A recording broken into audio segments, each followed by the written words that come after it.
Just a minute. Okay, as Miriam is figuring out the beginning, I just needed to let us all know that this session is actually being live streamed on YouTube. I think you just saw the small notification pop up. So it's a new feature we're also trying out on Nivishe. At Nivishe, this is the second event that is being live streamed and will be recorded and saved on our YouTube page. So eventually, maybe you also in the future you want to look at it back and see how you look like, or you want to learn, pick up something that we had said. It will be available on our YouTube page. Thank you. Thank you, Maham, for that. So the first part of the session was opening remarks from Mariam. And since she's not there, maybe I just move this to Amisa to please join us. As she speaks about the vision around the maternal mental health chatbot. Yes, so please let's welcome Amisa. Okay. How are people supposed to welcome me, Mariam? By sending emojis, like the Yes. what emojis? Okay. I'm not seeing them. Okay, they're coming. They're coming. Thank you. We're clapping for you.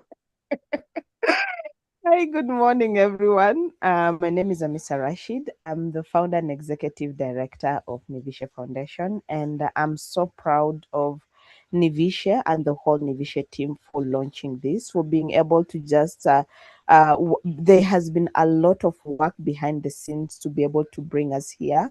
The work has involved not only the back end side of making sure that we have the chatbot working, but also just the team working on a lot of research, a lot of aspects in regards of making sure that the modules are there. So it has been such a great work from the Nivishe team. So good job, Nivishe team. Congratulations. This is your celebrations. And I know that it has been a long, like it was meant to be launched earlier on, but we are eventually. So a brief background of why we started the Chatak. And Nivishe Foundation, one of our key aspect, our key point is maternal child and adolescents mental health. And when you're talking about maternal child and adolescents mental health, how does it look like? It looks like just a lot of engagement with teen mothers and mothers in regards to how do they understand they work along, and just that it. So during COVID 2020 at Nivishe Foundation, we started working with teen mothers in regards to offering mental health and psychosocial support. The areas we work with in Kenya are vulnerable communities whereby teen pregnancy is at a high rate. And so when we are working with these young mothers, these teen mothers, it came to us that mental health and psychosocial support was a critical need that wasn't there before. So we decided to start something called a healing journey, whereby the teen mothers come together every Saturday in our center, and we'll go through different aspects of healing and how do they integrate in the society, like what does healing look like for them. So it went on for 1 year, and after that year we also got aspect of adolescent girls who, because from our research we found out that teen mothers have high chances of dropping out of schools and not going to secondary schools at that period, like the period of transition from primary school to secondary school in Kenya. So we decided to add on adolescent girl program as a way of encouraging, empowering this girl to be able to continue with their education and not be able to fall through teen pregnancy. So we had two programs for the teen mothers and for the young girls. The program has been evolving. So the part of evolving meant that they came to us and they told us, listen, we appreciate that you're offering us mental health and psychosocial support, but we need livelihood, because at the end of the day, we are going back to this homes. Like I'll come to Nivishe, you'll give me my psychological first aid, and I'll still go back to that home. So we had to figure out, our organization is not there to offer livelihood, but then we are like, this is a need. So we started offering livelihood, like making sure that apart from the mental health and psychosocial support, there's aspect of entrepreneurship, the aspect of computer training and learning. So, and some of them got job from it, some of them were able to go back to school, some of them started business, like a small group. And each year we usually take 100 teen mothers and girls teen girls. That means 200. First half of the year, we work with 50 of them.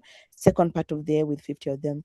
So what happened at the end of 2024, 2025 is that we lost a teen mother because of postpartum psychosis.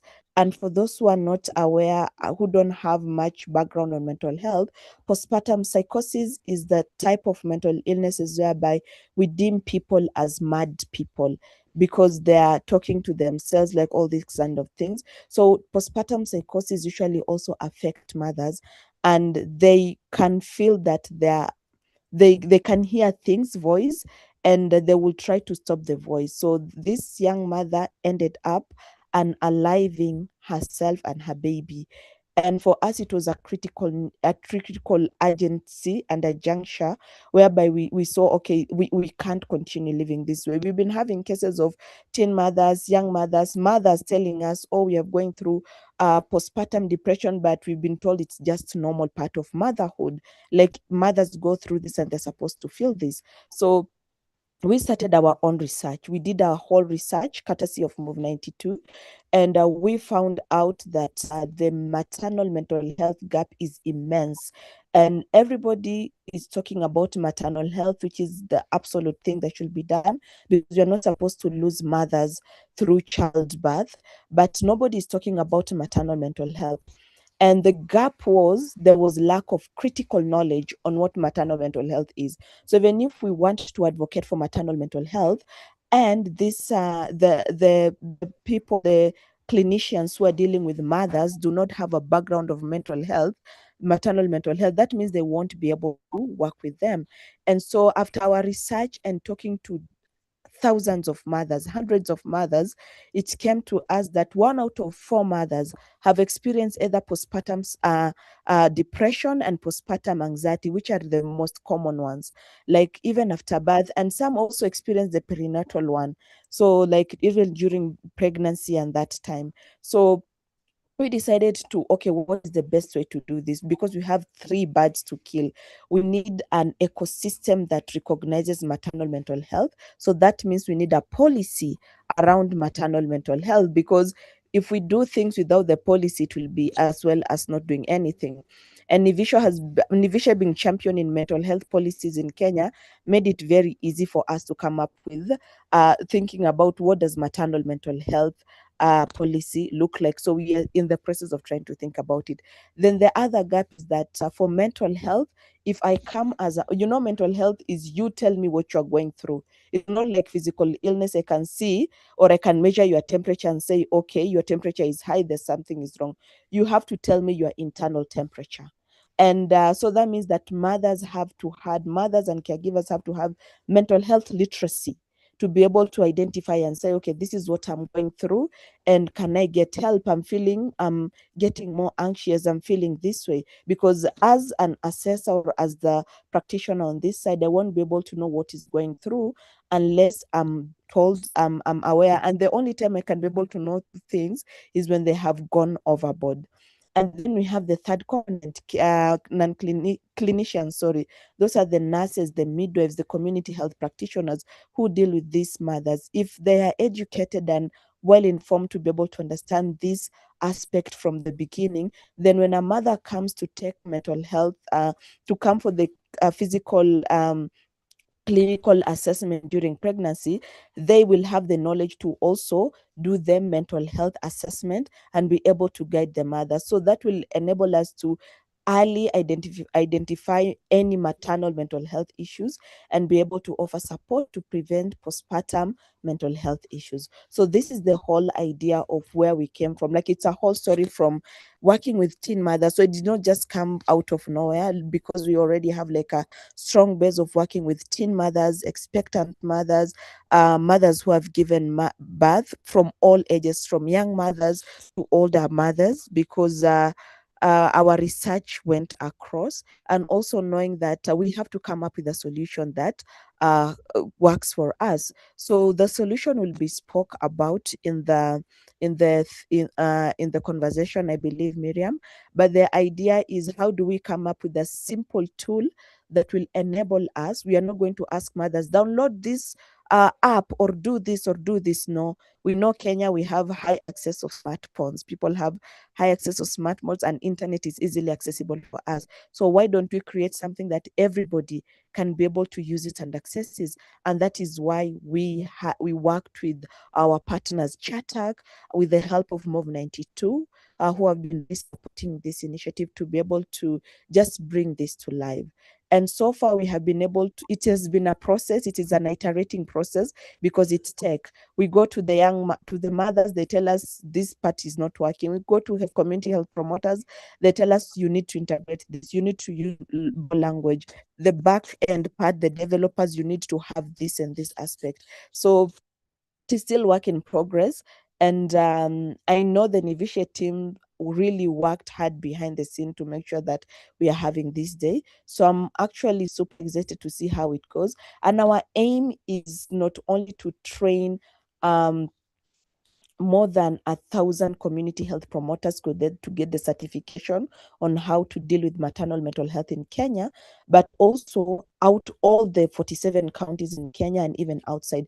We've had a lot of partners working in maternal health are telling us they need us to work with us on it. So even it is outside Kenya, so it is even for us trying to figure out what does scaling look like for this model. So I'll take it back to you, Miriam. And yes, happy to see how this goes, and congratulations against him. Thank you so much, Amisa. I think we do not give a lot of credit to our vision bearer and founder and executive director, Amisa Rashid. So I think we need to clap. Please, clap, send some claps for her, some reactions. Thank you so much, Amisa, for sharing with us, the whole vision around the maternal mental health chatbot. As the Nivishe team, I'm speaking. I think let me speak on as myself, as part of the Nivishe team. We are happy to support this, and it's been a great journey to just walk around the even towards the launch of the maternal mental health chatbot. We have had great responses from the people who have interacted with it. And we're just happy to have this conversation with you guys today. Even as we proceed, Mariam just joined. Maybe we can give a few minutes for Mariam. Mariam. Yes, Miriam, thank you so much. It's so just lovely to see all the reactions from everyone. And it's so good to see people joining in to support this great initiative that we started. And just happy to see how this is going to, turn out. But I know we've really put some work into it. At some point, we've had to iterate the platform as we go, even as recent as last week, just to make sure that even as we come and launch this thing to the public, then it's a good platform that the rest of the community are going to jump in and use it. So just happy to see everyone. And I think I can even take this opportunity to also, because I've had Amisa mentioning Move 92, also for us to just take a moment to also do some reactions, because they have been part of the journey, big supporters of the journey. And even today we have Michu from Move 92 who's also here with us to just give his reflection around the maternal mental health and what they see this turning out in the current recent what is happening right now. So I will take this chance to invite Michu to jump in to take us through the reflection as we welcome Michu with a lot of reactions on our screen. So just grab anything you see, love emojis, clap emojis. Thank you so much, guys. Wonderful. Michu, karibu sana.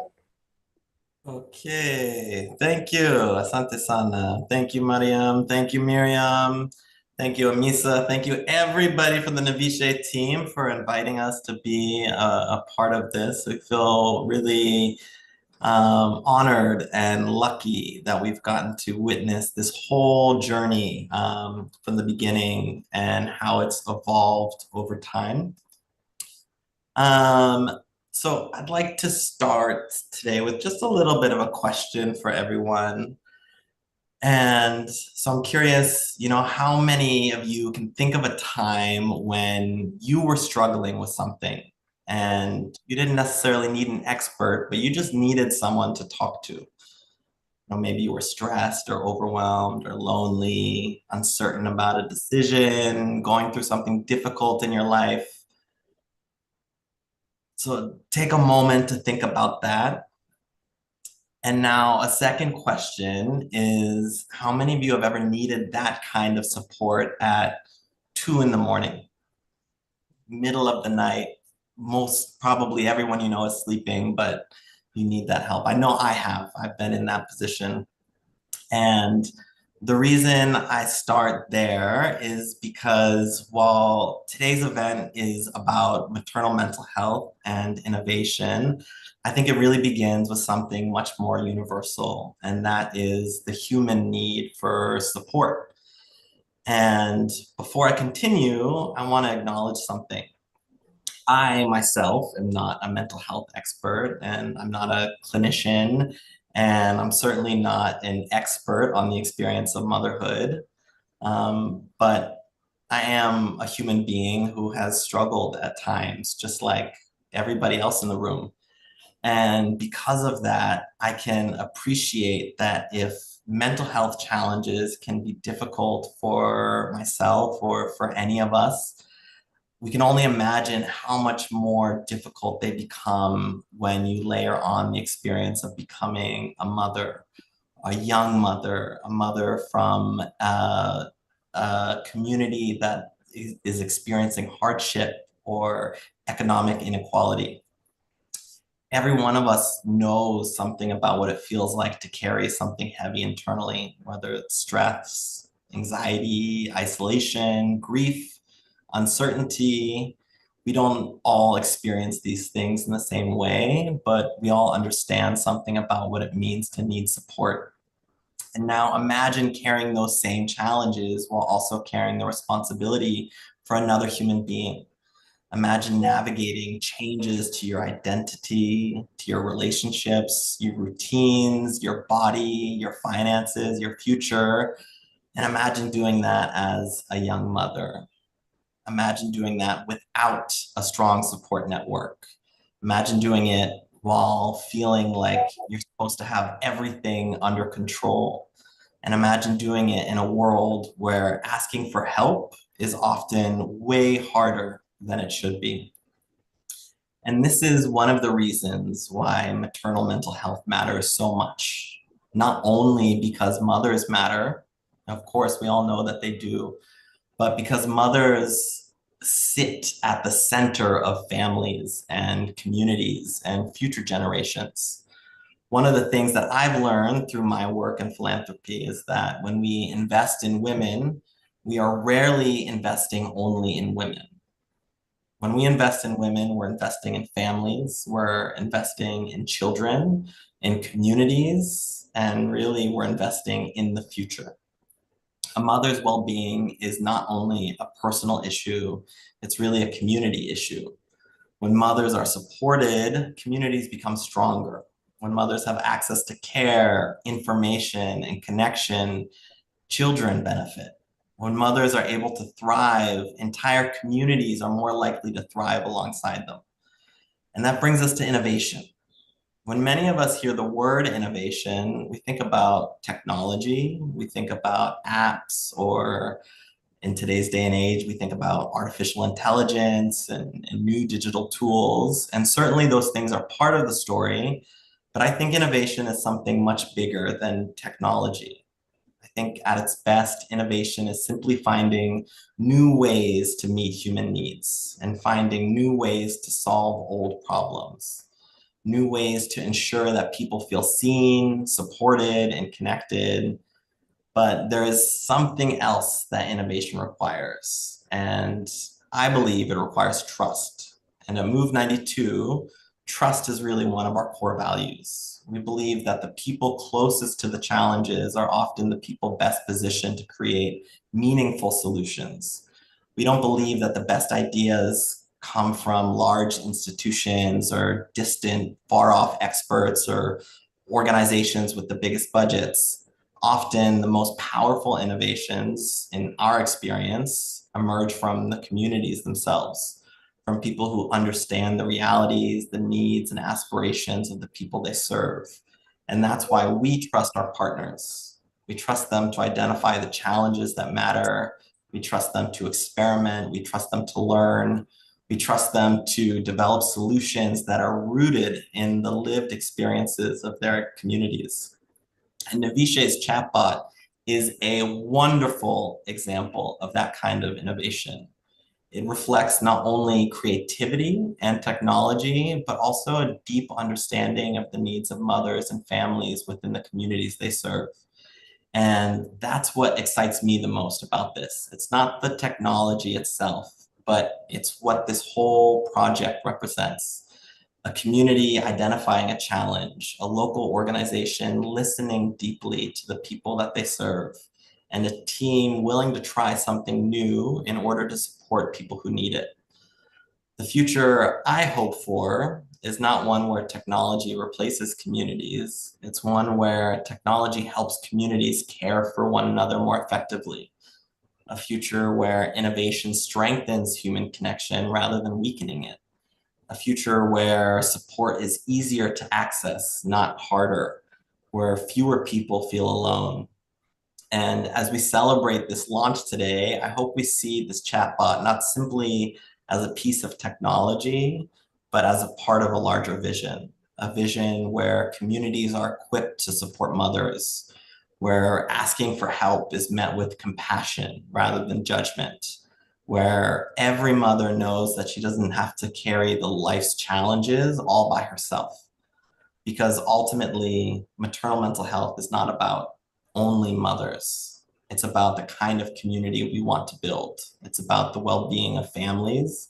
It's about the opportunities available to children. And it's about the future we're all trying to create together. So before I close, I want to congratulate Nivishe on this important milestone. Launching something new like this takes a lot of courage, it takes persistence, and it takes a willingness to try something different in service of a larger purpose. And at Move 92, we are genuinely proud to support organizations and partners like Nivishe who are willing to innovate and learn and respond to the needs of their communities. So congratulations to the entire Nivishe team on today's launch.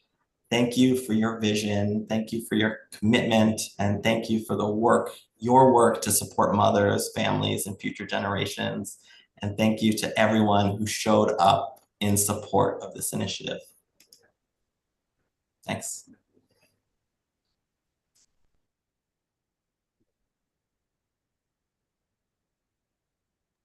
Thank you so much, Michi, for that.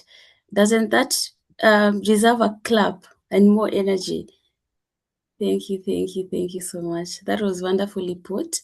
It's so good to hear just insights that were coming out from your reflections. And we agree with 100% with most of the things that you say. And thank you so much for also walking this journey with us and being with us also on the day that we are finally launching this out to the public and all the nice things that you said. So much love from Nivishe and the team. Thank you so much. So now we're going to invite, if I can call it the brain behind the app or the brain behind the platform. And that's Marty from Chatak, which is the team now that was behind us developing the app. We've always have conversation with them, trying to iterate. They know that we've stressed them over the last few weeks to try and go back and say, we need this to work. This is not working. How do we go about this? How do we ensure this is working here and there? And even finally today, they're here with us to join us as we launch the app. And I'm also going to invite Jacqueline from Global Alliance for Maternal Mental Health. And I'm also going to invite Timothy Kalungi. Timothy was at our recent cohort 6 graduation, we met him for the first time all the way from Uganda to Kenya. And it's so amazing just to see the community that we have who are always coming in to jump in whenever we need them. And it's so good to see you here, Timothy, today as part of the panel who's going to talk about the big gaps that we have in terms of technology and future for maternal mental health. So I'm also going to invite Miriam to just come in and support with taking us through that session. And thank you so much, everyone. Yeah, thank you so much, Mariam, for the... Sorry, someone speaking? Thank you so much, Mariam, for the introduction. Mati was not able to be with us, so Murav, I'm just so sorry. I think you'll just come and introduce yourself. Yes, will be joining us in his place, but he sends his regards. She also works with Chatak, so we are happy to just have you join us, and please introduce yourself. So I'll have our panelists introduce themselves, and then we'll get right into the discussion. Yeah. So I think I'll just start with Muraf. Please welcome. Thank you so much. I feel like my name always scares people. That H is silent, so you did just a great job. Hi, everybody. It's such a pleasure to be here. Thank you so much for making the time, and thank you, Nivishe, for all the phenomenal work that you're really doing. It's such an honor to be able to partner with you and with all the community workers that are doing this remarkable work. So thank you. My name is Maraf. I work with Mati and the rest of our team. I lead our partnerships department. And so it's been, behind the scenes working with Nivishe over the last few weeks and making sure that we are successfully gearing up for this launch. As they've mentioned, it's been a process, been an iterative process, and we've learned so much from it. And here is to a successful launch of this program. Thank you so much. Thank you so much. Yeah, we are happy to have you and for the support that you have provided so far.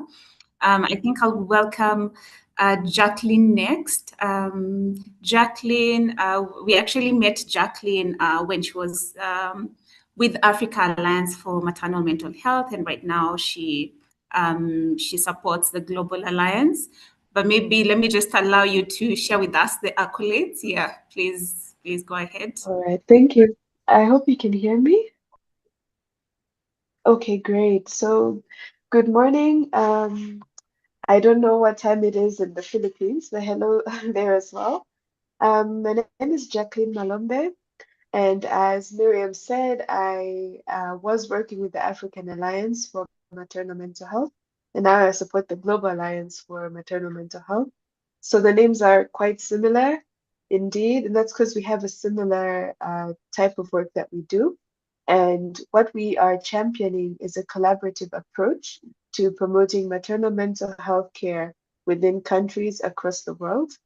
I look forward to sharing more about that and how it all ties into Nivishe's wonderful work with the chatbot. It's been nice, such an honor to hear from Mishu, from Miriam, and from Amisa as well. And yeah, looking forward to an interactive session with everybody. Thank you. Thank you so much, Jacqueline. Just to also add, we are supporting Jacqueline to, come up with the Kenya Alliance for Maternal Mental Health.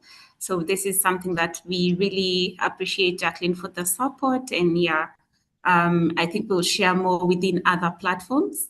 More about the Kenya Alliance for Maternal Mental Health. Yeah, thank you, Jacqueline. Then finally, I'd like to welcome Timothy Kalunji from Uganda. I think just like Mariam mentioned that he came from all the way from Uganda. Actually, when I was inviting him for the panel, he was again asking. He thought it would be a physical event, and it was just interesting to see that he's just been here recently, but is willing to still come back and support maternal mental health work or mental health work. So just to see the zeal and the passion around mental health, please let's welcome Timothy.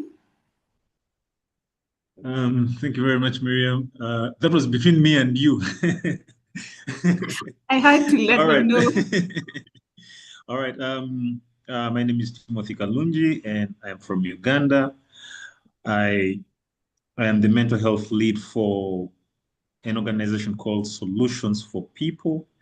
We work in communities. We work with communities to advance uh, very many areas, but mental health is one of the biggest that we do. And it is an honor to be here because, in my opinion, the Nivishe maternal mental health chatbot represents something like a strategic, can I say, evidence-aligned intervention that leverages all this newly found AI to address a critical gap, especially in when it comes to early identification, disclosure, referral, and continuity of care. But the statistic that I would like to leave you with is that 70%, 70% of the women who are battling this perinatal mental health issues or maternal mental health issues stay quiet. So that is a statistic I would like to leave you with that I will very much delve into much later on. Thank you very much. Thank you very much, Timothy, as well, and all our panelists. Karibu sana, welcome. Yeah, maybe we'll just begin with the discussion. We'll just go ahead with the discussion, and I'd like to start with Jacqueline. Maybe how does the work and the vision of the Global Alliance for Maternal Mental Health advance maternal mental health support across African communities, and why do you think this is a priority? Yeah, so pretty much walk us through why does Global Alliance for Maternal Mental Health do the work that it does? Yeah. All right, thank you for that. Well, the main thing really is about collaborative action and integration. So, one thing you realize is that some countries have a lot of work happening in terms of maternal mental health, but a lot of the times their efforts are fragmented. So, what we are trying to do is to bring those forces together and allow them, assist them to form a unified movement. And those unified movements tend to be stronger because, of course, one organization versus maybe a group of 20, usually when there's more people advocating for something, it seems more important. So we want to highlight the importance of what we're talking about. We also want people to be able to share knowledge. So, for example, even with this chatbot app that's being launched, we would have wanted maybe Nivishe to know that okay, there's this community that has worked, there's this organization that has worked with this community, and we can pick up some lessons from that. And as an alliance, it all comes together to produce stronger advocacy efforts. And that's why we're doing what we do, because we understand, as many of you know, and as some of the other speakers have alluded to, mental health, and particularly maternal mental health, is not just a mental health issue. It's a physical health issue. It's a community issue. It's an economic issue. So we really want that holistic approach. Yeah, thank you so much, Jacqueline. I think I really like your point on maternal mental health being a holistic issue where we can't just approach it from a single lens. Yeah, thank you so much for sharing your insights with us. And probably I'll just move to Timothy. And Timothy, maybe if you can share a bit about, from your clinical experience and your work with Solutions for People, and the various organizations you've been able to work with. So how do you think a tool like the maternal mental health chatbot fits into the broader mental health care pathways for women, especially those who may be experiencing distress during pregnancy or after childbirth? Maybe you can share a bit on that, Timothy. Yeah, thank you very much, Miriam, for that question. You see, like Amisa mentioned, perinatal mental health, or I keep referring to it as perinatal. Okay, maternal mental health conditions affect approximately 1 in 4 women during pregnancy and the first year of childbirth, after childbirth. So the statistic I left you with that 70% of this figure hide their struggles. Now that is further compounded by the 55% that receive no formal support or referral. And as if that is not enough, suicide, like in my practice, suicide remains a leading cause of maternal death in the first postnatal year. So from my clinical experience at Solutions for People and Butawika National Referral Hospital, I have seen the same pattern repeat hundreds of times. A mother arrives in crisis, unable to sleep, terrified of her own thoughts, exhausted beyond words. And when we ask why she did not come sooner, the answer is almost always the same. I was ashamed. Because remember, giving birth is something that is purportedly to be celebrated no matter what. So someone says I was ashamed, or I thought I was going mad, or I did not know where to turn. So when you look at this particular concept, there are 4 particular areas or core functions within the care pathway. And that is companionship, whereby for a clinical purpose, it will reduce isolation between clinical visits. Remember the clinical visits normally 2 weeks or more. Then in terms of the role of the chatbot, we envisage, or I would envisage, that it would be a 24/7 availability during this care vacuum. Then another core function is interpretation, helping mothers name and understand the symptoms, So if we can distinguish, if the chatbot can distinguish normal adjustment from distress that warrants escalation, remember, these symptoms tend to mask as also normal. A mother not sleeping, a mother being terrified of her own thoughts. Sometimes all these are the same symptoms that are masked as normal. Then in terms of another core function, it can play a very big role in navigation, connecting women to appropriate level of care, whereby direct users to emergency direct users have access to emergency services, peer support, or even clinical follow-up for the practitioners. Then also sentinel monitoring for the clinical purpose of detecting deterioration over time, or track these symptoms and patterns and flag changes that signal increased risk. So in a nutshell, the chatbot, I would envisage that it is not here to replace the midwife, the nurse, or the grandmother who sits with a new mother. It is here to be, like, say, a bridge, be gentle, non-judgmental hand that reaches out in the middle of the night when no one else is awake and says to this particular person who is using it that you're not alone. Help does exist. So if you need this help, let me show you where you can find it. Thank you very much. Thank you very much, Timothy. I think I'll just repeat the last bit that you've talked about. The chatbot is not here to replace the midwife, but it's here as a bridge, yeah? And I completely agree with that. Maybe we can quickly move to Mraf, especially that they're the tech behind this. We might come with the clinical knowledge, with the mental health aspect of things, but where the tech comes in, Chatak has been working with us through this journey. So maybe, Mraf, can you share, the work that Chatak does and why it's adopted to even support initiatives such as the Nivishe maternal mental health chatbot. So maybe just walk walk us through the work that you do and, how you came to support the Nivishe maternal mental health chatbot? Absolutely. Thank you, Miriam.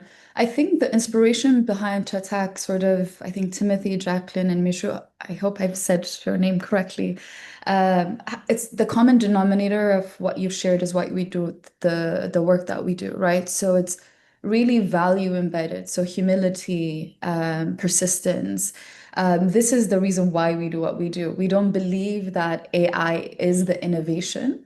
AI is just a tool that we can leverage to ensure that we reach human needs, like long-standing human needs. Maternal health, maternal mental health has been there since the idea of maternal health, right? So how do we leverage AI to ensure that we reach people where they are? So we're really less interested in making people adapt to technology and more so interested in adapting technology to behavior.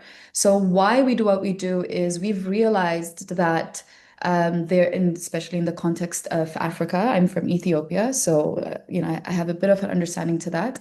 There's accessibility issue, there's low connectivity, there's a familiarity question, and then there's actual financial resources when you're thinking about how much it takes to be connected, right? So digital tools are just one of the ways we can use. It's to reach a solution.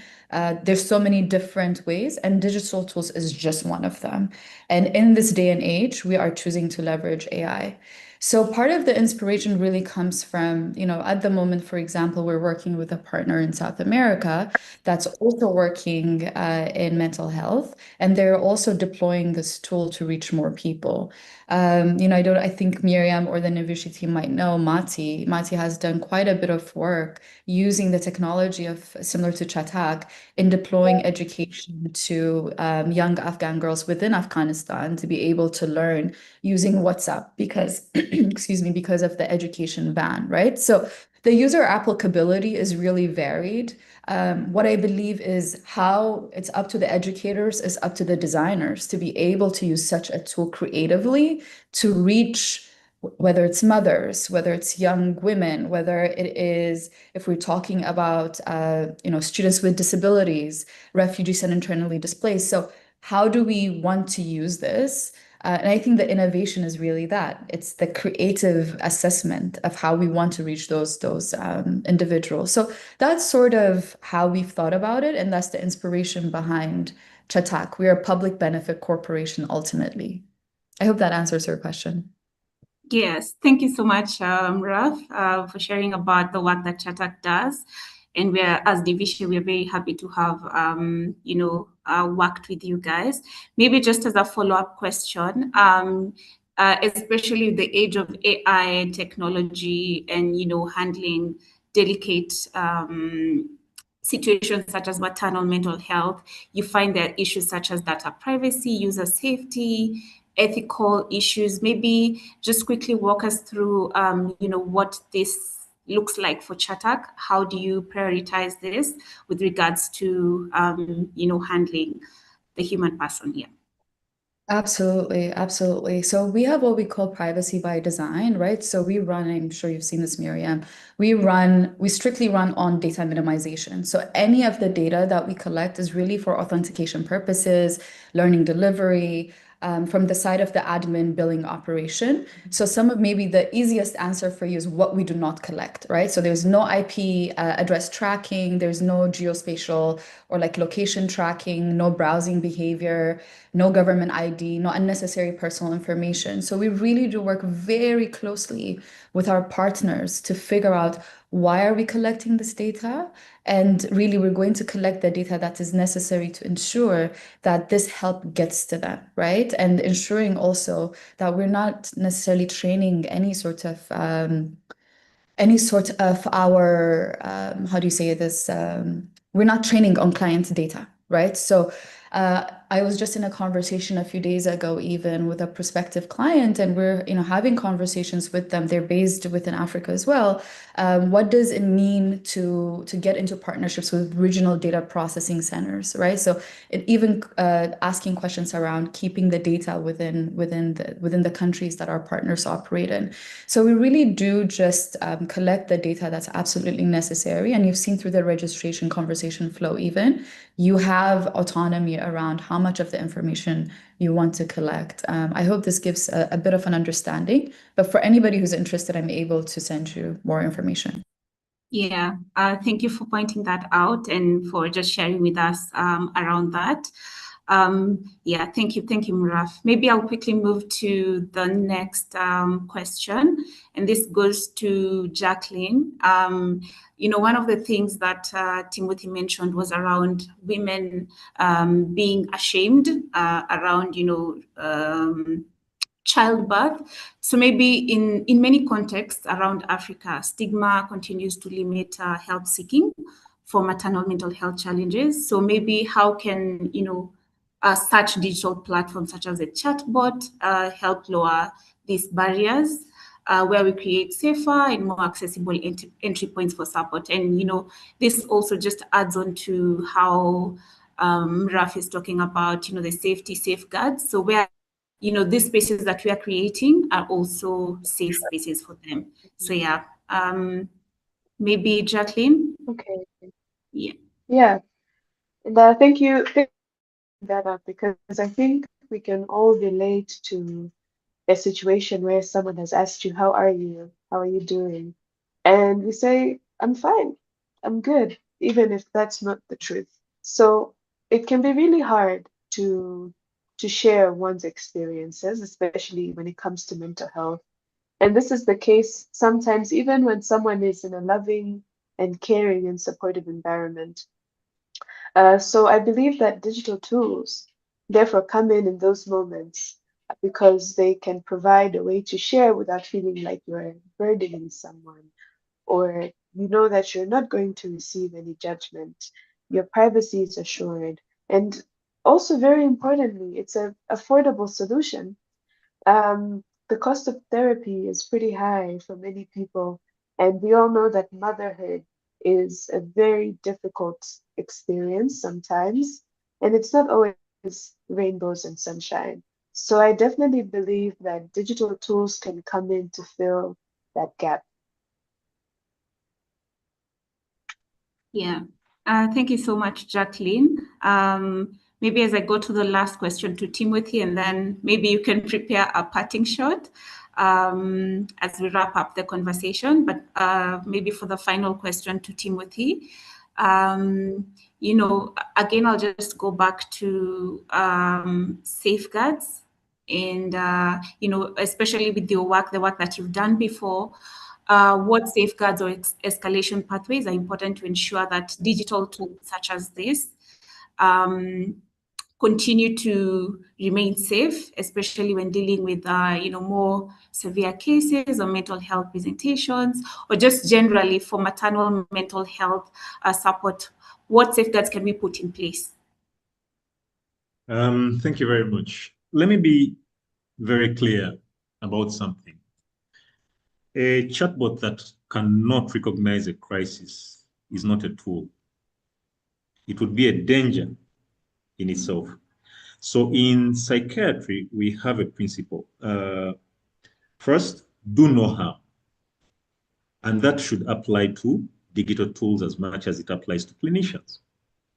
So if we are to look at the critical risks requiring safeguards, for example, we have the illusion of empathy, whereby a user trusts this AI tool or this AI program with severe symptoms that need human intervention.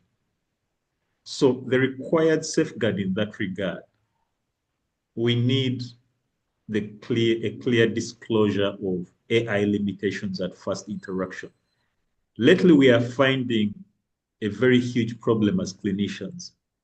People are actually able to self-diagnose for one reason or another. They go onto Google AI, whatever it is, and they put in how they're feeling or what they're feeling, and then they self-diagnose. Another risk is crisis recognition failure. Now, of course, there is a clinical consequence of, for example, suicidal ideation or infanticidal thoughts being missed. So here we have a required safeguard whereby we have to put in place validated crisis detection algorithms with, of course, human overrides. And then you've heard of also bias in terms of confirmation bias, algorithmic bias. So it tends to lead to under-detection, especially in marginalized populations. So if we are to have a safeguard in place for that, we would have diverse training, data, and equity-centered evaluation. But of all these, like I think Marhat, some that sort, mentioned, the most important is data privacy vulnerabilities.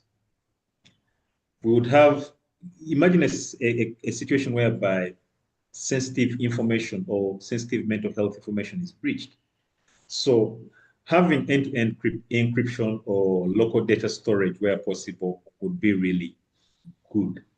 So based on my clinical experience and review of established digital mental health systems, those are some of the safeguards I would recommend.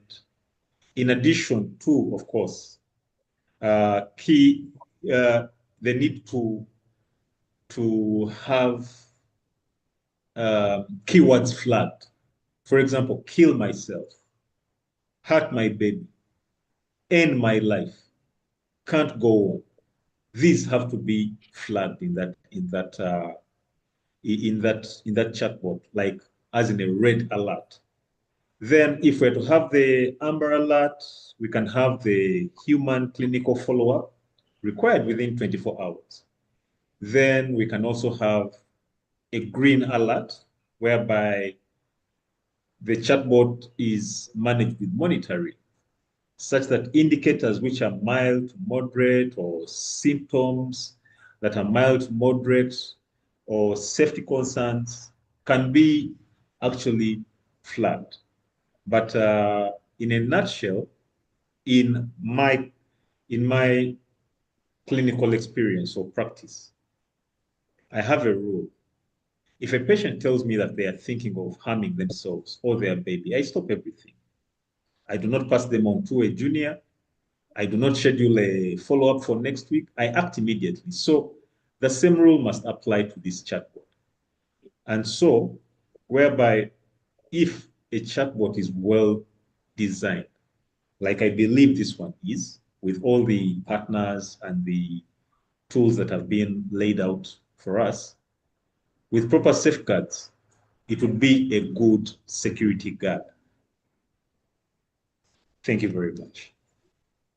Thank you so much, Timothy. Maybe I'll just allow you 1 minute to wrap up and give us your final thoughts, and especially just quickly share, as you wrap up, just quickly share how you see the chatbots complementing clinical mental health services in strengthening things such as early identification, referral, and continuity of care. So quickly wrap up, 1 minute. Thank you. Is that for me or was that for Timothy? Sorry, that's for Timothy. Okay. Oh, yes, Timothy, I'll allow you to wrap up while you. All right. Yeah. So a message for all stakeholders, mothers, for example, you are not broken, and I believe that we have quite a number of mothers here or mothers to be. You're not broken. I mean, and you're not a bad mother because you feel sad or anxious or overwhelmed. Your body has simply done something extraordinary. To the caregivers, the caregivers and family members, who all of us here are, you cannot pour from an empty cup. So supporting a new mother, whether you are her partner, her mother, her sister, or her friend, begins with paying attention. Does she sleep when the baby sleeps, or does she lie awake for hours? Does she eat? Those are some of the things that we have to look at. Then, of course, to the healthcare providers, and that is to the midwives, nurses, officers, the medics. You are the front line. So you see these mothers at their most vulnerable in labor, in the postnatal ward, at immunization clinics. So you have a window of at least 3 minutes to ask the question that could change everything. How are you really feeling? Not as a checkbox, but as a genuine invitation. So the chatbot can screen, the chatbot can monitor, but only you as a practitioner can look a mother in the eye and say, I see you, your pain matters, I will help you. So do not underestimate the power of that moment. To the funders and policymakers, I've heard that Nivishe is very, very, very keen on formulating policy. I'll speak plainly because the data speaks plainly. Untreated maternal mental illness costs nations billions in lost productivity, in special educational needs, in child protection proceedings. So, leave alone even the emergency psychiatric admissions. So, in a nutshell, a chatbot alone cannot fix a broken system. We need investment in the entire pathway. Community screening, referral networks, accessible psychotherapy. So we need to have all these things in place. So the image I want to leave you with is simple. The mother is not a statistic. She is someone's daughter. She is someone's friend, someone's entire world. And just because of this newfound issue with the body, she just almost fell through the cracks. So if we can arrest that, we will be well. We will do good, and we will all be alive and connected. Thank you very much, Mira. Thank you, Timothy. Thank you for that immense knowledge that you've shared with us. Thank you so much. I'll quickly move to Mirav. Please give us your last thoughts, your final thoughts. 1 minute, please. Thank you. No worries.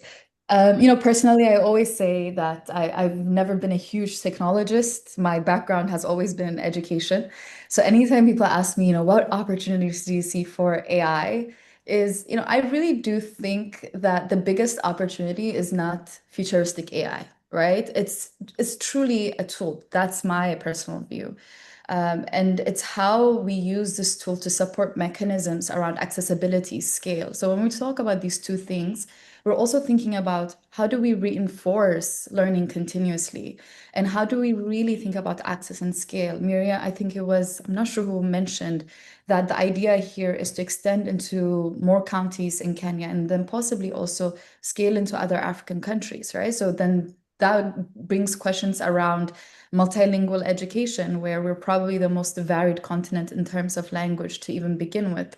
And using this tool to now offer accessibility is one of the ways. So, I don't envision a world, for me at least, where we're using this tool to build robots. I'm sure it's what's currently being done, partly, but it's really thinking about how do we close that gap, that existing gap, right? So I see this particularly relevant for frontline workers, community health workers, low resource environments, distributed workforces, whether it's in health or in education. And very importantly, and I'll say this very quickly, for those of us who work in NGOs, INGOs, educational institutions, AI can really strengthen like feedback loops, field level visibility. So it's also a question of how do we use this tool to ensure that what we're doing is working, So I think it gives us that engagement tracking as well. So yeah, I'm very excited to gather the learnings that we'll have through this as well. Thank you so much. Thank you so much, Muraf. I think we'll just hold, yeah, I can see Maham clapping. We'll hold the claps for everyone else. Maybe we'll quickly have Jacqueline. Jacqueline, please. Welcome to have Yes. final thoughts. Yes. Yeah, thank you. I'd just like to applaud Nivishe Foundation, um, the other partners, Chatak, and I've forgotten, but I think Mashu's organization. I'm sorry if I've said your name wrong.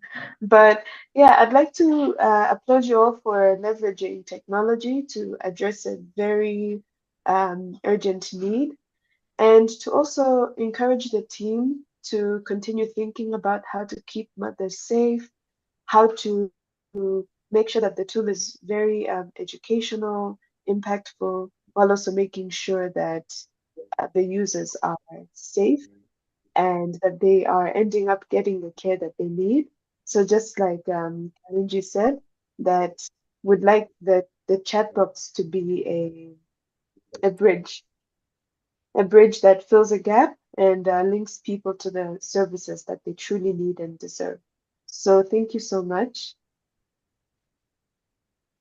Thank you, Jacqueline. I think we can now collectively clap for all our speakers. You can agree with me, it's been an immense learning experience.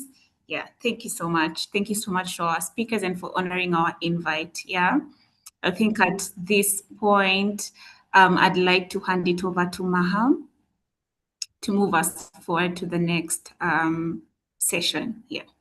Thank you. Thank you. That was such an insightful session. I hope everybody has learned and you're leaving here with a thing or two, probably four from each of the speakers, even our moderator. So quick one, as before we move forward, we have a link in the chat. Kindly register on it. It's just giving us statistics on who came, where you're from, and all these things. So that's in the chat box, the box. So just go in there and there's a link to take you straight to it. It's simple questions, very fast. But before you do that, I want us to now, this is literally, we've gotten to the point where if it was a physical event, I'll have you all standing, you'll be preparing your hands because we're literally in the moment. I want us to first view a video that we actually shot as a team at Nivishe Foundation as part of the pre-launch for this day today. I believe, yeah, there it's ready. So let me keep quiet. Welcome to the new digital home of Nivishe Institute. A minute. Okay, so just it's being pulled up 1 minute. You can actually see Miriam's face, she's a star.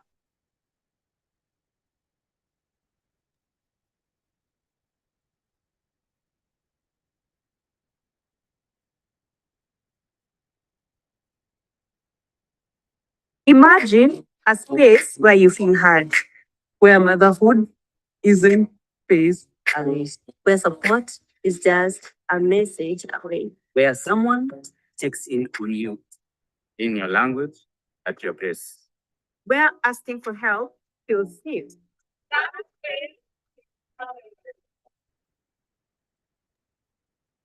So I am here to officially say that space has literally arrived. Ishafika, as in Kiswahili will have said that, it is here with us. It is something we have really worked on endlessly to just bring a fruitful, impactful app for everyone to use. And I think at this point, if I can have all our reactions, even I'll be reacting, and then the team will play the actual demo of the video and you'll actually see the app and feel it. And then we have the link for you to register in the chat bot. We also have the number that you can actually use. So this is the point in time where I'll actually say congratulations to Nivishe Foundation for actually bringing this to life. And yeah, let's take a look at what it looks like. Thank you so much.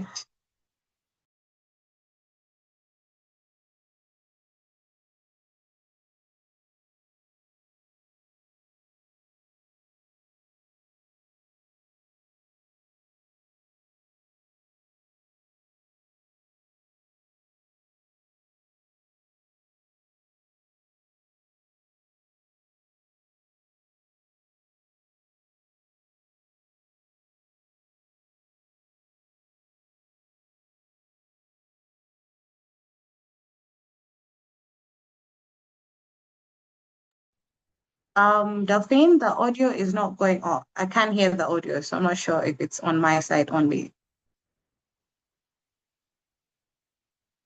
Yes, we don't have an audio. I am so sorry.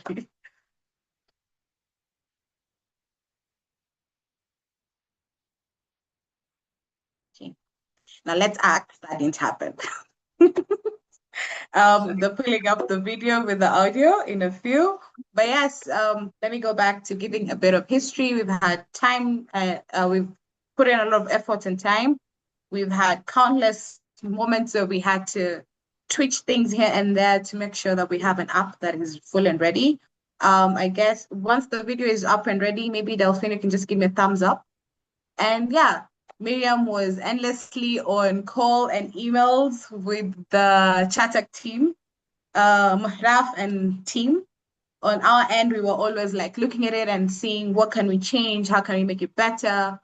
We've had the actual team, the Nivishe, all our colleagues were constantly on the app as well, trying to see how to make the feel better and everyone also make it feel homely, but at the same time, not too techy that you'll be like, oh my God, this is an app that I can't use.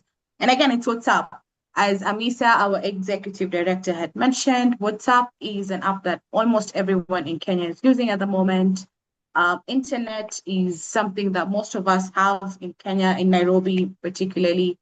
And yes, so this is an app that we've really given our all, our heart and soul, and body and mind and everything. And I think we're ready now. Yes, Delphine? Yeah, let me play it and you confirm whether you can hear our audio. Yes. Yes. So another round of applause. We'll do a physical one as it is being pulled up. Thank you.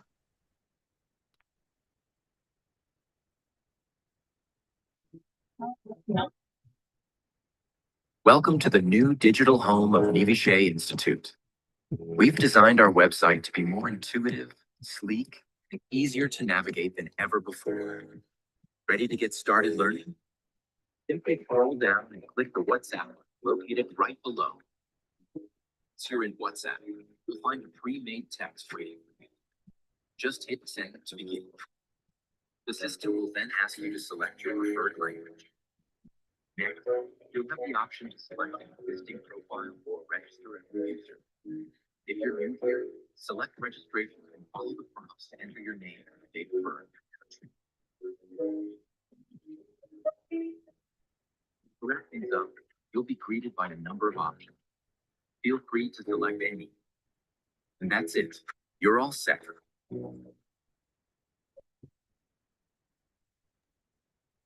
Yay! So that is actually the beginning and the interface where once you finish registering, you can now choose to either do the study courses or just like chat to the app itself and talk to it and get information and everything. We will be posting the video as well on our social media. We'll also have the step-by-step guide on our all social media, cutting across all our social media platforms on how to like register, on how to engage with it. And if you have any questions, this is the perfect time. We're actually going to have a one-on-one medium. Are we ready for that? Where we'll be having a Q&A for the whole for the app. You can tell us how you feel about it. Then we will proceed to having a one-on-one session with a medical expert as well, a maternal medical expert, who's also going to give us more insight on how we can go about this. Miriam, are we ready? Maybe. Thank you so much, Maham. Maybe in case people have questions, maybe this is a time to have the questions. We can just give a few minutes for the questions, and then, yeah, we can proceed maybe with the help of the Nivishe team. Delphine, who's been supporting with the tech bit of things, is here as well on standby. So if you have any questions, maybe just type on the chat box. Yes. Just as you interact with the app, also I have shared the link in the chat of this Zoom live, also our WhatsApp number, so you can start interacting with it, and let's see what you have to say. Thank you. Thank you so much, Delphine and Miriam. I'm hoping everybody has pulled out their phones and they're trying to see and kind of get a feel of it like physically on your end so you can see how it is. In case of any questions, this is the perfect time. You can just raise your hand. We'll give you the platform to speak, or if you want, you can type. We already have a comment from Diana Maloba. She says, it's not a question, but this is an amazing thing in future. Also consider cancer patients to be involved into the chat box. That is well noted. Thank you so much, Diana. We have noted that down. Anyone else with a comment, a question, anything? This is the time where we have the Nivishe team. Amisa can also come in. Myself, Rock, Miriam, Matano, Anthony, Winnie, everyone from Nivishe is open to answering questions. If you even want to ask us how we even thought of the idea, feel free. Though Amisa touched on it a bit. Yes, before we proceed. This is the platform now. This is the time. Maham, if I can jump in. Yeah, I think one thing that I did not get an opportunity to elaborate more is the aspect that this chatbot is designed in two ways. The chatbot is designed in one way. How do we educate caregivers, clinicians, that includes midwives and health promoters on understanding maternal mental health? So basically, if you go and click that WhatsApp number, it will take you, if you're a clinician, you are able to go and do around 10 modules and get certification instantly via WhatsApp after doing that course. So that is one aspect, like that is the unique aspect. So you don't need to go to class, or you don't need to download an app. So Nivishe Institute itself is an institute embedded within a chatbot within WhatsApp. So you are able to, like, if you say I'm a clinician, let's say I'm a community health promoter, and I want to learn more about maternal mental health, what do? I just go click and I'll start to do the modules. So they have several modules and you get certifications. So our aim is by the end of the module, you can be able to understand what does actual maternal mental health looks like and your understanding for it. And as you are iterating, you're hoping that for the mothers and the caregivers, they can be able to get instant information around maternal mental health. Let's say if I'm a mother and then I'm having, like, thinking of symptoms of postpartum depression, I can be able to get more information. The main aim for this one is to be a referral pathway, an education tool and a referral pathway, not a diagnostic tool whereby you can be able to say, oh, I have postpartum depression, but to give you the knowledge, the mental health literacy, because once you have the mental health literacy, it makes you easier for you to adapt and to go out and seek support. So just a reminder that it is an educational tool whereby you can just go instantly, do the modules, get certification signed via WhatsApp. And for the mothers, you can be able to work more on it. Our main aim is to even have future animations whereby they can be explaining maternal mental health for visual, especially for mothers who are disabled, for mothers who are dyslexic, because for us, inclusivity matters. It's not just for mothers who are going to go through this. And also another aspect, when you're talking about maternal mental health, this is also a site that we are going to improve so that it can cater for everybody in the reproductive age. And what does this look like? This looks like for mothers who have not been able to give birth, for mothers who have had miscarriages, they've gone through loss and grief and whatnot. How do we make sure that they are supported in this? So it is not only for mothers who have experienced giving birth, but every person in the reproductive age who has want to be a mother or has gone through difficult challenges, they will all be accommodated on this tool. Thank you so much, our founder and executive director, Ms. Amisa Rashid, on those remarks. We actually have a comment from Mr. Timothy Kalungi, who says, in our communities, we have a saying, it takes a village to raise a child, but it also takes a village to support a mother. The village cannot support what it does not see, and it cannot see what shame hides. We must normalize conversations about maternal mental health in our churches, our markets, our women's groups. We must stop whispering about that woman who went mad after birth, and start saying what happened to her. What support did she not receive? A mother who struggles is not a disgrace. She is a member of our community who needs us. Let us be the village she deserves. That is wonderful. I love it. And I believe all of us here now going home with that takeaway. It's in the chat box. You can screenshot it. You can post it on LinkedIn and make sure you tag Mr. Timothy on it. And yeah, I think as Maham, a colleague of Nivishe Foundation, I feel like I am relieved that this app is now out there, that people can now access it. They can actually try it out and give us actual, even more feedback for us to improve it, for us to make it what we intend for it to be. And at this point and juncture, I actually want to give it back to Miriam because she is to have a quick chat with us with a community health promoter. And I'm not sure if that segment is ready. Miriam, maybe you can cue us. Thank you so much, Maham. Our community, we actually were to have a session with our community health promoter. She's trying to join. I think she's having a challenge with joining. But just to share a background of our community health promoter. So just like our founder and executive director has shared, one bit of it is, we aim to support community health workers, midwives, nurses, pretty much anyone who works within the maternal mental health space. So that's a key priority that Nivishe is working around with the maternal mental health chatbot.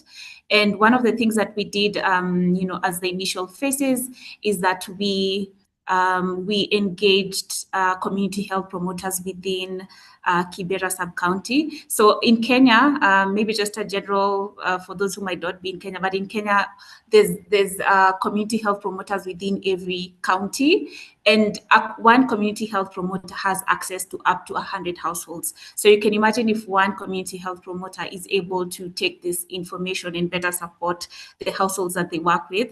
We're actually aiming to train all the about 7,000, if I'm not wrong, I might be saying the numbers wrong, community health promoters who are a very key doorway to, just reaching out to our communities.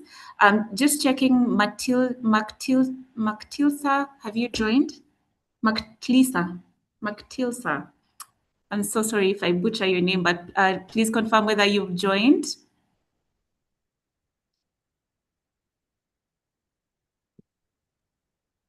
Yes, Mactilda. Sorry, Mactilda, have you joined?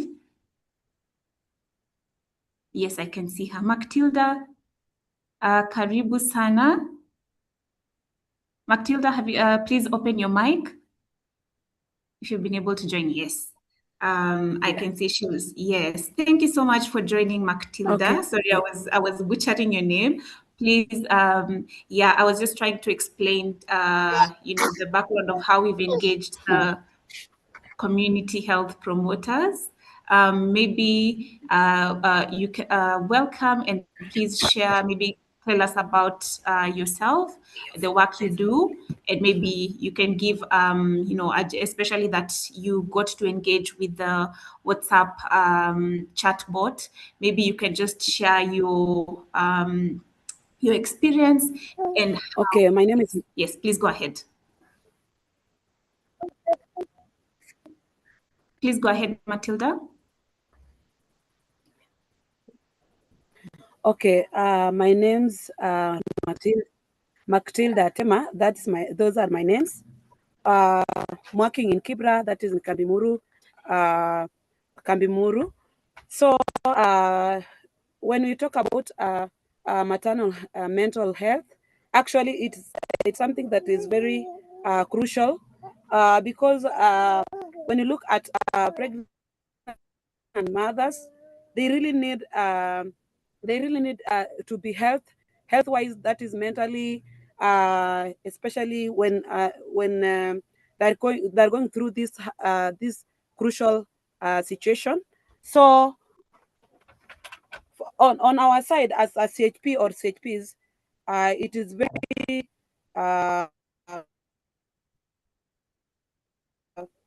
it is very important for us to go through to teach these mothers so that they be stable while undergoing this process. So I, as a CHP, I have to go through or visit these mothers each and every time to ensure that mentally they're stable, ensure that whether they're going through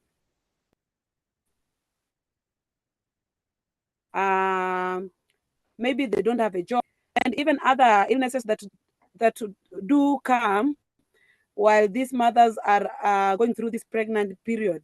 So it is a very crucial way. It is a very hard job, but we do try as going to these houses and talking to these mothers to ensure that actually the health wise, the mental health is stable, is okay, because if not, they might even have the, miscarriages. You know, they might have early births or taking early births or having miscarriages. So it is very crucial for the CHPs. They have to make sure that they do home visits each and every time. They do talk to these mothers, also referring them to health facilities and so on. And we find out that sometimes it becomes hard for us because these mothers, maybe if it is a financial issue, you have to help this mother, and yet for us on our part, we don't have it. That's why we actually need organizations like Nivishe to help us to come in even supporting us in knowledge, so that we can be able to help these mothers, especially the young mothers who have not undergone this process. They have been left out maybe by the people who pregnanted them, and then they are going through hardships. Maybe the parents are not allowing them to be in their houses, or they're not happy with the situation.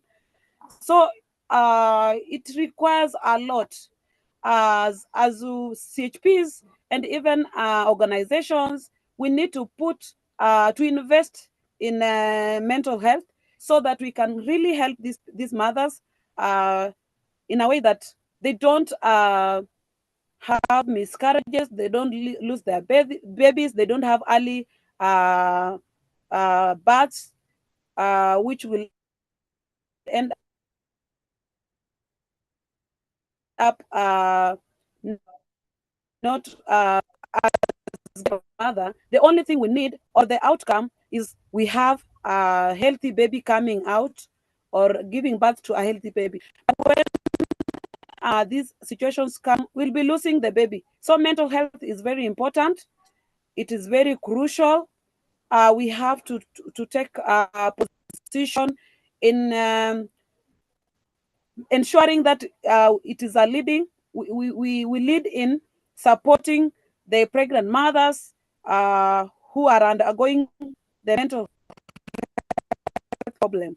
So I think Nivishe, you are doing a good job, and to continue supporting us CHP so that we do support also the young mothers and even the mothers who are aged, who are stable at age, not only the young mothers. So mine is to say that we need your support, and if we get the support, then these miscarriages, the early births that are taking place will come to an end.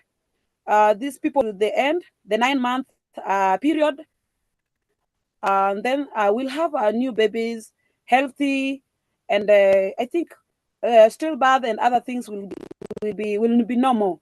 So mine is only to urge you, continue supporting us, continue supporting us even knowledge-wise, so that we have something to tell these mothers, and even we know how to handle them, because physically, mentally, psychologically, these people need us. They really need us more. We don't just have to assume. 1 out of 10 mothers might be going through this, and obviously we might lose even 2 babies out of 10. So it's our work, it's our duty, so that we do our best to support these mothers. All right. You as Nivishe, yes, try to get more stakeholders who can support even these mothers after birth. We look at something that we can be giving these mothers to support them, because some say, after giving birth, then what will I do? Maybe just because they see no future for them. So it is, if you get more support, more stakeholders helping us in visiting mothers, and even giving can promote or even help them have positive impact on taking care of these pregnancies, that is health mentally. And then we are going to move far. This abortion, mental health becomes a very crucial issue in our community, even in these mothers, because you might get that, or you might find out that where fully, because in hospitals there are many mothers, and maybe they if we get this support, we reach them. That is in the households. I'm sure the stillbirths, the abortions, and even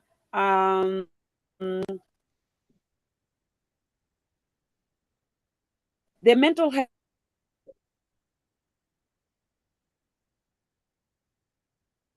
issue, because it also goes beyond. It goes to taking birth. This will want to struggle their babies. So this issue goes even beyond after pregnancy. When they take a birth, they see, now what will I do with this baby? The only issue is to strangle this baby or go even dump it. We have been having the cases of collecting babies at the dump site. So this knowledge, or these trainings, or this support should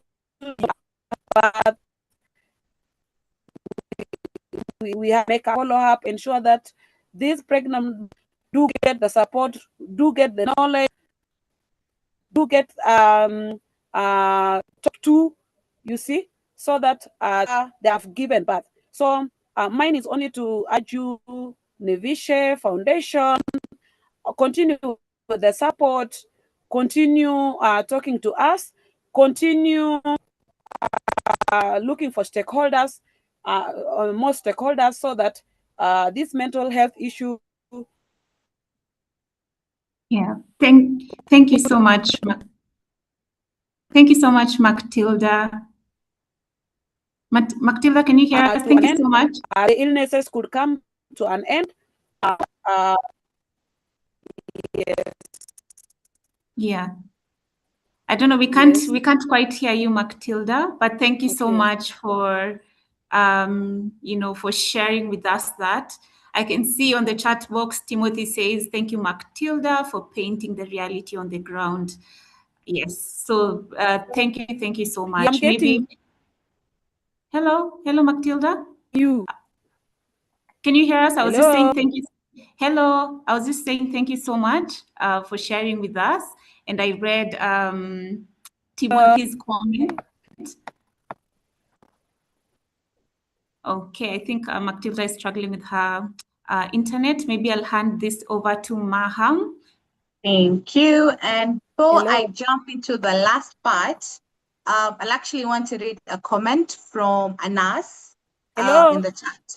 She says HP. Her name is Yes. HP. Just going to read Welcome. what she said.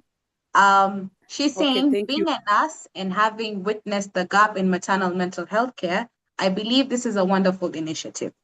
I am particularly pleased that it addresses the well-being of both the mother and the baby.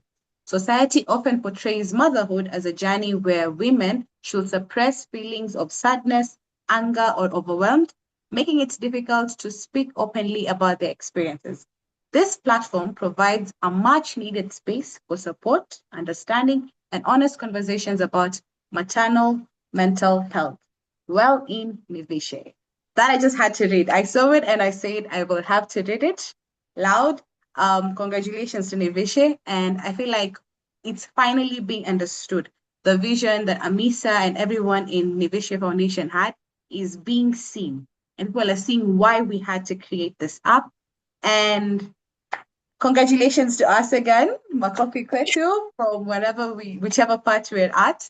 And we've actually, unfortunately, come to the end of our virtual launch of the app. We hope you get to interact with it. And I'm to give the remarks today. And this is coming from deep down my heart. And as I start, I say, as we come to the close of today's launch, I would like to begin by expressing my sincere gratitude to everyone who has joined us today. From our panelists and speakers, thank you for sharing your expertise, your experiences, and insights so generously.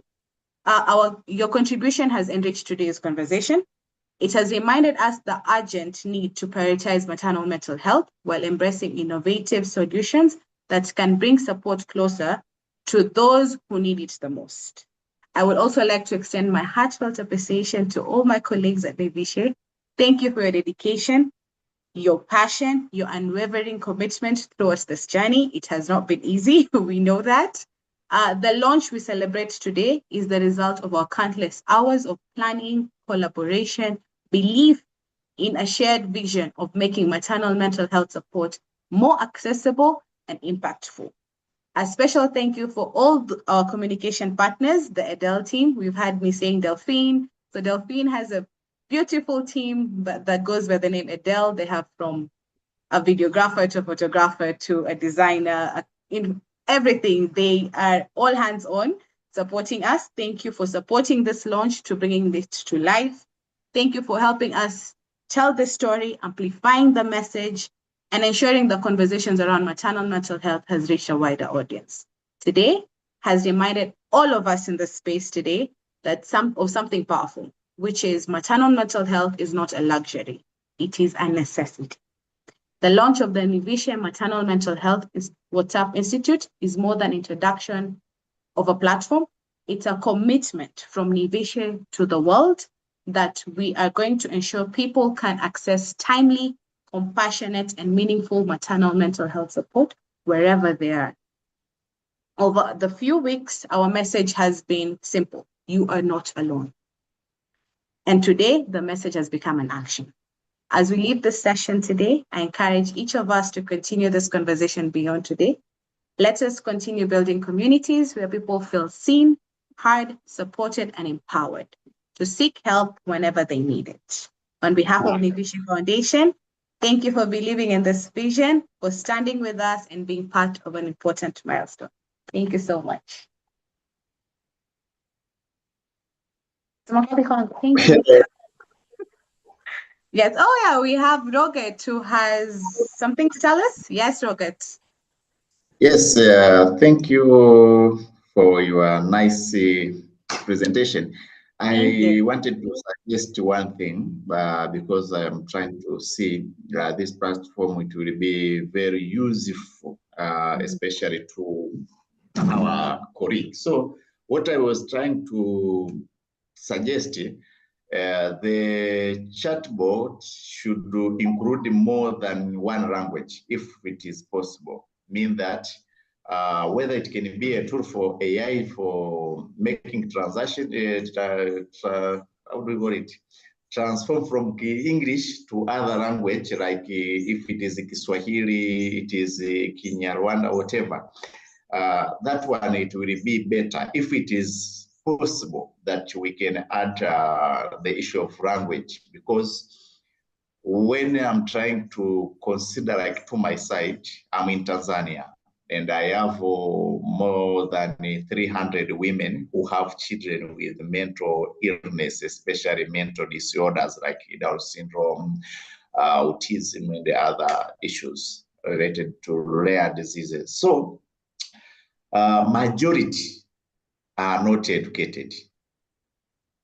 Majority are believing in witchcraft, and majority have been raped by their partner or their husband. So maybe if you try to educate them, it may be a challenge if you use English language. But another suggestion, we see currently most of women who are getting child with mental disorders, most of them are getting into marriage under 18 years.